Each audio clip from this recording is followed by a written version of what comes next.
प्राचीन समय की बात है, जब रामायण के महायुद्ध का समय करीब आ रहा था। भगवान श्री राम, जिन्हें धर्म के रक्षक और असुरों के संहारक के रूप में जाना जाता है, लंका के राजा रावण के साथ युद्ध की तैयारी कर रहे थे। रावण शक्तिशाली था और उसके पास असीम शक्ति और तपस्या से प्राप्त कई वरदान थे, जो उसे अमरता के करीब लाते थे। श्री राम को यह समझ आ गया था कि केवल सामर्थ्य और पराक्रम से रावण का वध संभव नहीं है। इसके लिए देवी दुर्गा के आशीर्वाद की आवश्यकता है। श्री राम अपने भाइयों और सेना के साथ युद्ध की योजना बना रहे थे, लेकिन उन्होंने महसूस किया कि रावण को हराने के लिए देवी दुर्गा की कृपा अति आवश्यक होगी। उन्होंने निश्चय किया कि वे शरद ऋतु के समय में, जो कि देवी दुर्गा की पूजा का समय होता है, उनकी विशेष आराधना करेंगे।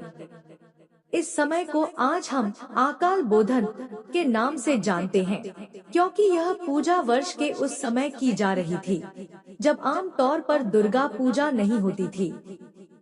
भगवान राम ने 108 नीलकमल कमल के फूल इकट्ठे किए और देवी दुर्गा की उपासना प्रारंभ की।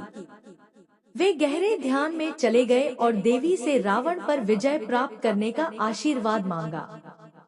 उनकी भक्ति और समर्पण देखकर देवी दुर्गा प्रसन्न हो गई, लेकिन उन्होंने भगवान राम की परीक्षा लेने का निर्णय किया।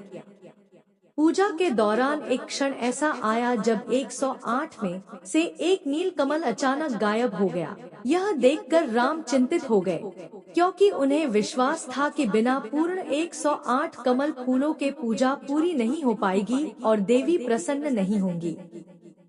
भगवान राम को अचानक ध्यान आया कि उन्हें कमल नयन कहा जाता है, अर्थात उनकी आंखें भी कमल के समान हैं। उन्होंने सोचा कि अगर एक नील कमल गायब हो गया है, तो वे अपनी एक आंख को देवी के चरणों में अर्पित कर देंगे। बिना किसी संकोच के उन्होंने अपने तीर से अपनी आंख निकालने का निश्चय किया और उसे देवी को अर्पण करने के लिए तैयार हो गए। जैसे ही राम ने अपनी आंख निकालने के लिए तीर उठाया, देवी दुर्गा प्रकट हो गई। उन्होंने श्री राम के इस महान बलिदान को देखकर अत्यधिक प्रसन्नता व्यक्त की। उन्होंने श्री राम को आशीर्वाद दिया और कहा, हे राम, तुम्हारी भक्ति और साहस से मैं अत्यंत प्रसन्न हूँ। अब तुम्हें कोई भी पराजित नहीं कर सकता। जाओ और धर्म की रक्षा के लिए रावण का वध करो। देवी दुर्गा के आशीर्वाद से श्री राम का आत्मविश्वास और बढ़ गया। इसके बाद उन्होंने रावण के साथ भीषण युद्ध किया। रावण के 10 सिर और 20 भुजाओं के बावजूद श्री राम ने अपनी दिव्य शक्ति और कुशलता से उसका संहार किया।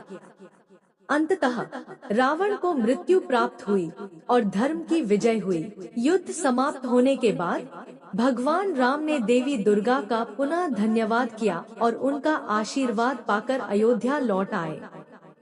यह कथा धर्म, भक्ति और साहस की प्रतीक है, जो यह सिखाती है कि सच्चे हृदय से की गई पूजा और समर्पण से हर बाधा पार की जा सकती है, चाहे वह कितनी भी कठिन क्यों न हो। इस प्रकार देवी दुर्गा के आशीर्वाद से श्री राम ने रावण का वध कर धर्म और न्याय की स्थापना की।